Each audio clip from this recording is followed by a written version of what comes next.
Smell super వస్తుంది. ఏం చేస్తున్నావు? అన్ని వెరైటీగా ఉన్నాయి. Chicken pakoda ready.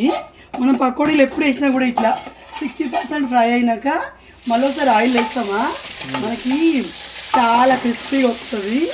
వర్షం పడుతుంది కదా, వేడి వేడి చికెన్ పకోడీ ఆల్రెడీ ఇక్కడ ప్లేట్లో రెడీ అయి ఉంది. ఇది chicken and liver gizzard mix curry ఎప్పుడు ఫ్రై చేస్తాను, కానీ పిల్లలకి ఇది వాటరీగానే ఉంటుంది. ఎందుకంటే ఇటు చూడండి, చికెన్ కర్రీలో ఇలా ప్యాల్ వేసుకొని తింటే చాలా బాగుంటుంది. తర్వాత ఇప్పుడు ఇదే ఆయిల్ నేను ఒక ఎక్స్పెరిమెంట్ చేయబోతున్నాను.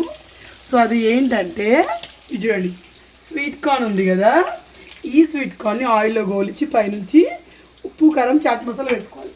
టేస్ట్ బాగుంటుందంట. జస్ట్ ఇందాకే ఆ రీల్ చూసాను అనమాట. సో అవన్నీ పెట్టేశాను.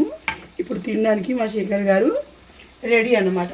సో మీ ఇంట్లో వర్షం పడితే ఏంటి స్పెషల్ అనేది నాకు కమెంట్లో చెప్పండి.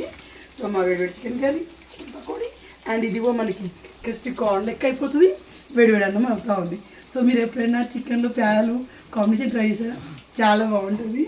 సో అంతే ఇవాటికైతే బాయ్. నా వీడియో ఇంగ్లీష్లో వస్తుంది అంటున్నారు. మీరు ఆప్షన్స్లోకి వెళ్తే మనకి ఆడియో అని చెప్పి ఒకటి ఆప్షన్ ఉంటుంది, అందులో సెలెక్ట్ చేసుకోవచ్చు. ఎందుకు వస్తుందో నాకు కూడా అర్థమైతే లేదు, చూడాలి ఇంకా సెట్. బాయ్.